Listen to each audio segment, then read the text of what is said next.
Chelsea, le Paris Saint-Germain. C'est le sujet de la vidéo maintenant. Salut à tous, c'est Classé Aléni de la chaîne Pitref. On se retrouve aujourd'hui pour vous parler de la finale, un petit résumé de la finale qui s'est passée. Du coup, le 13 juillet à 21h, direct du MetLife Stadium de New Jersey, pas loin de New York.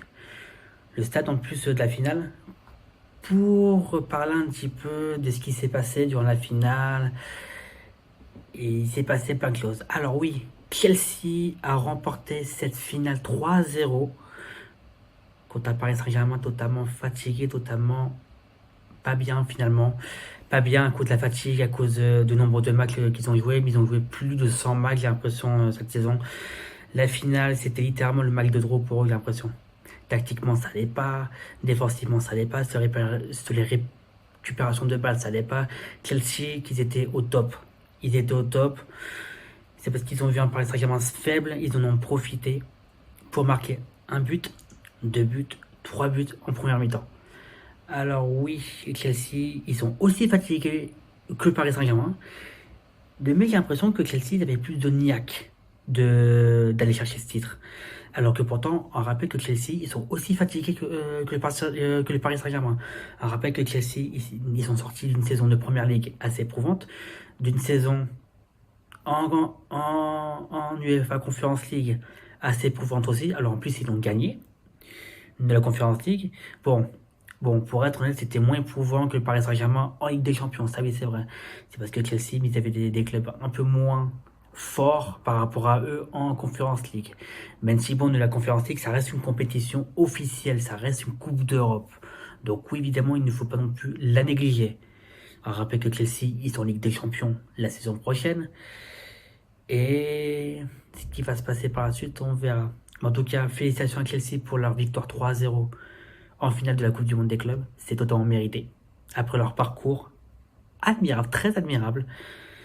Après avoir éliminé Benfica en huitième de finale, 4-1. Après avoir éliminé Palmeiras en quart de finale. Et puis après avoir éliminé Fluminense en demi-finale. C'était littéralement 3 gros défis pour Chelsea, pardon, avant d'atteindre la finale. Surtout que Fluminense ça avait l'air d'être le club brésilien le plus en forme de la compétition et surtout le plus fort. Parce qu'on rappelle qu'il y a Botafogo qui se sont fait éliminer dès l'entrée des huitièmes de finale. Ils ont perdu face à Palmeiras 1-0 au bout des prolongations. Alors en plus, Palmeiras avait pris un carton rouge à ce moment-là, donc bon, pas fun le match, mais bon. Chelsea, on va revenir sur Chelsea. Chelsea qui va en finale assez confiant face à Paris Saint-Germain faible, fatigué et pas du tout dans son match. Et puis ça, oui, ça s'est vu dès le début du match avec des récupérations assez douteuses, assez compliquées, avec plein de choses qui s'est passé. Le Paris Saint-Germain n'arrivait pas offensivement, n'arrivait pas défensivement. En plus, Sanchez, le gardien de Chelsea, a fait des arrêts monstrueux. Des arrêts monstrueux. Il y avait les arrêts, franchement, j'avais les mains littéralement devant la bouche en mode, comment il peut faire ça? C'était littéralement Neuer Prime. C'était littéralement, j'avais l'impression de revivre Neuer Prime en 2014 durant le mondial 2014 au Brésil. Mais clairement, Robert Sanchez, enfin je sais pas si oui, je crois bien que oui, son nom complet c'est Robert Sanchez. Dites-le moi dans les commentaires si oui c'est pas ça, mais dites-le moi. Mais en tout cas, voilà quoi. Tactiquement, c'était pas ça. Les stats sont là. Les stats sont là. 3-0 au score final. Il y a eu 10 tirs cadrés, 10 tirs de la part de Chelsea contre 8. Il y a eu 5 tirs cadrés de la part de Chelsea contre 6 pour le Paris Saint-Germain. Il y a eu 33% de possession de balle contre 66. Chelsea, 33. Le Paris Saint-Germain, 67, pardon. Pas 66, 67. Donc, à quel point le Paris Saint-Germain, ils avaient quand même beaucoup la balle. Donc, à quel point Chelsea, ils gardaient énormément la balle. Donc, voilà. Par contre, niveau des passes, il y a eu 301 passes du côté de Chelsea contre 599 passes du côté du Paris Saint-Germain. Du côté des précisions de passes. Là, c'est un petit peu plus équitable. Il y a eu 80 pour Chelsea. 80% pour Chelsea et puis 90% pour le Paris Saint-Germain. Du coup, en gros, ça reste quand même 10% de plus. Du coup, dans le jeu, le Paris Saint-Germain reste un petit peu au-dessus du lot. Niveau des fautes, le Paris Saint-Germain a commis moins de fautes. Ouais, ça. Le Paris Saint-Germain a commis moins de fautes que Chelsea. Chelsea en ont commis 15. Le Paris Saint-Germain 12. Ensuite, niveau des cartons jaunes, le Paris Saint-Germain en ont... On va parler d'abord de Chelsea. Chelsea, ils en ont subi 4. Et puis quand même, le Paris Saint-Germain, ils en ont subi que 2.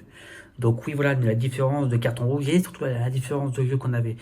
Le Paris Saint-Germain, ils étaient beaucoup dans l'imprudence, j'ai l'impression. Malgré bon, ils ont pris un carton rouge pratiquement en fin de match. Ce qui est dommage.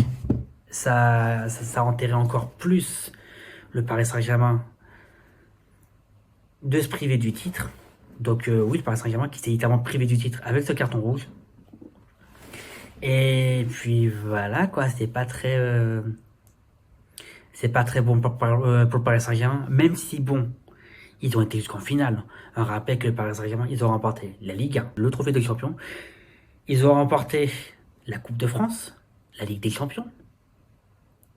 Ils arrivent en finale de la Coupe du Monde des clubs. Et puis ils vont jouer prochainement la Super Coupe de l'UEFA contre les Spurs de Tottenham, qui veut dire mon club.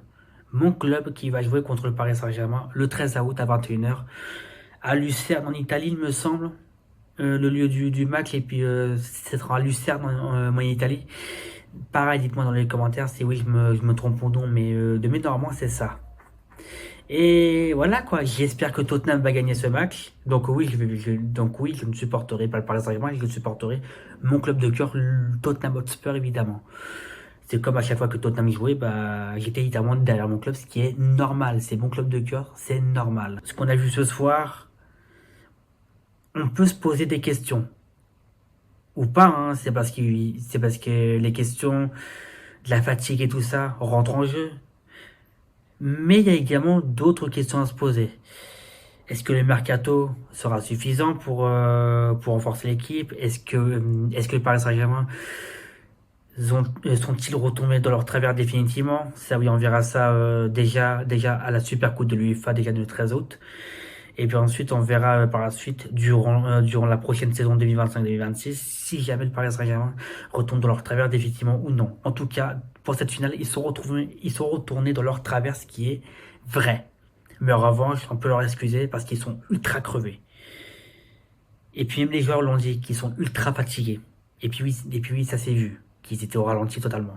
Niveau des hors-jeux, il y a eu 3 hors-jeux pour Chelsea contre 2 pour le Paris Saint-Germain. Niveau des corners, le Paris Saint-Germain, ils ont tiré plus de corners que Chelsea. Ils en ont eu 5, Chelsea, ils en ont eu 3. Donc oui, il n'y a même pas eu un petit but malheureusement. C'est quand même bizarre. Pour moi, je m'excuse de la fatigue. Mais en revanche, pour moi, il y a peut-être autre chose. On verra tout ça par la suite au début de la saison prochaine. Parce que oui, du coup, maintenant, la saison se termine officiellement maintenant. C'est parce que oui, la Coupe du Monde des clubs faisait partie de la saison 2024-2025. Voilà tout. C'était cette petite vidéo résumée d'où il fallait absolument parler de ça. C'était Classé Aleni. Merci à tous d'avoir suivi cette vidéo. N'hésitez pas à commenter, c'est très important. Si jamais j'oublie des choses, si jamais je dis des erreurs, etc., n'hésitez pas à me corriger, à nous corriger. Ça avance la chaîne, ça avance le collectif, et de deux aussi, ça nous permet de nous rassurer. Donc merci à tous pour cette vidéo, c'était très cool de vous la faire, c'était aussi important de la faire, évidemment. N'hésitez pas à suivre nos différents réseaux sociaux qui s'appuient sur la droite, évidemment. Donc moi je vous fais plein de bisous, c'était Classé Aleni de la chaîne Pitref. Et moi je vous dis salut.